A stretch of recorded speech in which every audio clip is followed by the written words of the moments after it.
আসসালামু আলাইকুম শিক্ষার্থী, আজকে ক্লাসে সকলকে স্বাগতম জানাচ্ছি। আজ আমরা দেখব SSC English second paper grammar অংশের master in suffix prefix to in 2 minutes. এখানে কুমিল্লা বোর্ড 2024 একটা কোশ্চেন আসছে, দেখো সাফিক্স প্রিফিক্সের উপরে। এই সেম কোশ্চেনটা কিন্তু 2016 সালেও আসছিল। তো তোমরা বুঝতে পারছো যে বোর্ড কোশ্চেন সলভ করার গুরুত্ব কতটা, কারণ বোর্ড কোশ্চেন কন্টিনিউয়াসলি রিপিট হতে থাকে। এই বছর একটা বোর্ডে আসছে যেটা, সেটা সামনের বছর অন্য একটা বোর্ডে চলে আসতেই পারে, এটা অস্বাভাবিক কিছু না।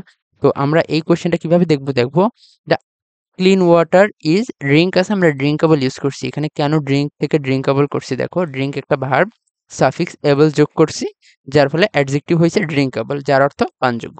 তো এইভাবে যদি একটা জিনিস এক্সপ্লেন করা হয় তাহলে হয়তো ওইখানে আর কোনো সমস্যা থাকে না। তো আমি প্রত্যেকটা ভিডিও এভাবে এক্সপ্লেন করছি। তোমরা চাইলে আমার আগের ভিডিওগুলো দেখে আসতে পারো, যেখানে আমি দেখো প্রত্যেকটা ভিডিও সুন্দরভাবে বুঝায়, এগুলো আবার প্লে লিস্ট আকারে দিছি। তো আরেকটা নতুন জিনিস শুরু করছি, সেটা হচ্ছে উচ্চতর গণিতের অসীম ধারা, যেটা হচ্ছে অনুশীলনীর সাথে। তো তোমরা অবশ্যই এগুলো দেখবে এবং এই প্লেলিস্টগুলো অবশ্যই সেভ করে রাখবে। যেখানে দেখো আমি এই যে অসীম ধারার উপর একটা প্লেলিস্ট ক্রিয়েট করছি, এই অধ্যায় A to Z সম্পূর্ণভাবে এই প্লেলিস্টে থাকবে। তো এই প্লেলিস্টগুলো অবশ্যই সেভ করে রাখবে। এবং দেখো এই 54টা ভিডিও দিয়ে আমি English first paper A to Z complete করে রাখছি, মডেল টেস্ট করাইছি কিছু। তো তোমরা এই ভিডিওগুলো দেখে আসতে পারো, আশা করি তোমাদের উপকার হবে।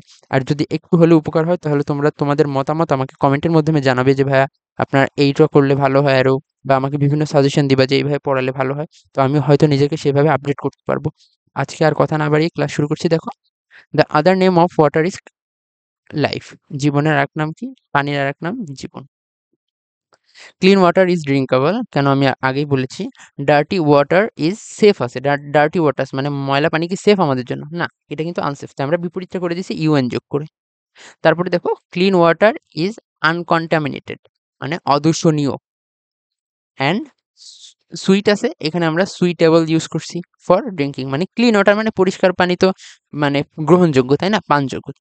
বাংলাদেশ ইজ রিভারাইন কান্ট্রি মানে কি নদীমাতৃক দেশ। এখানে কি যুক্ত করা হয়েছে? আইএনই।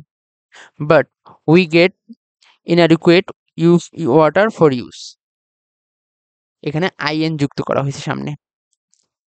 আইএন কেন যুক্ত করা হয়েছে আমরা এফ নাম্বারটা দেখে নিই। দেখো, অ্যাডিকুয়েট মানে পর্যাপ্ত, কিন্তু আমরা ইন যুক্ত করে ইনঅ্যাডিকুয়েট মানে অপূর্ণ।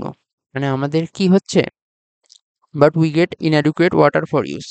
The water of most of our rivers is মানে কি আমরা কেন পাই অপর্যাপ্ত পানি, কেন পাই? যদিও বাংলাদেশ নদীমাতৃক দেশ, কারণ কি আমাদের যে পানি, নদীর যে পানিগুলো সেগুলো বেশিরভাগই ফিলথি অ্যান্ড পয়জনাস। পয়জনাস মানে কি বিষাক্ত।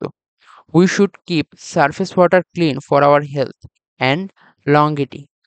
The government should pay an, এখানে অ্যাক্ট আছে, আমরা অ্যাক্টিভ মানে কি সক্রিয় ভূমিকা পালন করতে হবে সরকারের, যেন পানিগুলোকে সেফ এবং ভালো রাখা যায়, ড্রিঙ্কেবল রাখা যায়। তো এটা ছিল কুমিল্লা বোর্ড 2024 সালে আসছে, এবং 2016 সালেও এই বোর্ড থেকে আসছে।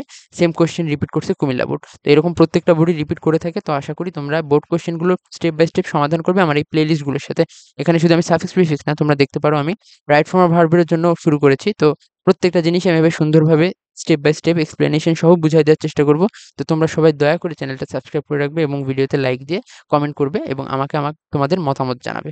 ধন্যবাদ সবাইকে। আসসালামু আলাইকুম।